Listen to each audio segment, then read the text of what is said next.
नमस्कार, मी परमदास जाधव. आज आपण सकाळी उठल्यापासून तर रात्री झोपेपर्यंत आपल्या हातात काय असतं तर मोबाईल. आणि हा मोबाईल म्हणजेच टेक्नॉलॉजीचा सर्वात मोठं उदाहरण आहे.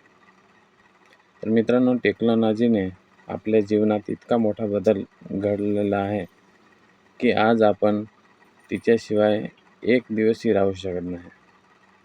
तर सोपे भाषेत सांगायचं तर आपलं काम सोपे आणि जलद स्मार्ट बनवणारी साधने म्हणजेच टेक्नॉलॉजी.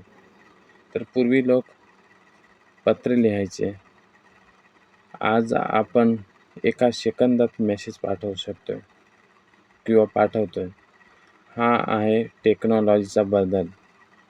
तर टेक्नॉलॉजीने आपल्या रोजच्या जीवनात मोठा असा फरक केलेला आहे.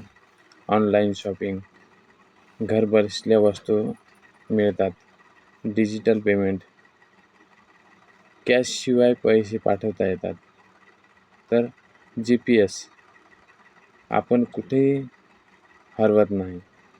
आज सगळं काही एक क्लिकवर झालं आहे. तर पूर्वी शिक्षण फक्त शाळेत शिकवायचं, पण आता मोबाईलवरून आपण जगातील कुठलीही गोष्ट शिकू शकतो. तर ऑनलाईन क्लासेस, यूट्यूब, ॲप्स हे सगळे टेक्नॉलॉजीमुळे शक्य झालेले आहे. तर शेती कामात देखील हा टेक्नॉलॉजीचा खूप असा मोठा बदल आपल्याला पाहायला मिळतो आहे. तर ड्रोनने फवारणी, हवामानाचा अंदाज, स्मार्ट मशीन ज्यामुळे उत्पादन वाढतं आहे आणि मेहनत कमी लागते. असे जे काही मशीन्स आहेत, जी टेक्नॉलॉजी आहे, त्याच्यामुळे आपल्या शेतीमध्ये किंवा शेतकऱ्यांसाठी खूप असा मोठा दिलासा निर्माण झालेला आहे. तर टेक्नॉलॉजीचे फायदे काय आहेत? तर वेळ वाचतोय.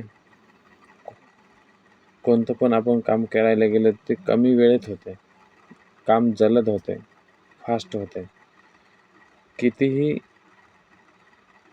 लगेच मिळते माहिती.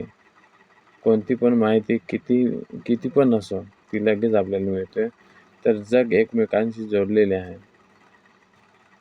पण टेक्नॉलॉजीचे काही तोटेसुद्धा आहेत. मोबाईलची सवय, कारण मोबाईल हा कायमस्वरूपी आपल्या सोबत नसावा. लोकांमध्ये संवाद कमी झालेला आहे आणि म्हणून मोबाईल आल्यामुळे आपण लोकांमध्ये बसणे बंद केलेलं आहे आणि प्रायव्हसी धोका आहे. म्हणूनच टेक्नॉलॉजीचा वापर योग्य पद्धतीने करायला हवा. तर टेक्नॉलॉजीची ही आपल्या जीवनाचा एक मोठा भाग बनलेली आहे. ती आपल्याला पुढे नेऊ शकते, पण चुकीच्या वापरामुळे मागेही टाकू शकते. म्हणूनच टेक्नॉलॉजीचा वापर करा, पण तिचे गुलाम बनू नका.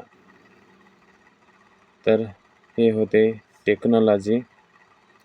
तर हा व्हिडिओ आवडला असेल तर आपल्या व्हिडिओला लाईक आणि चॅनलला सबस्क्राईब करा.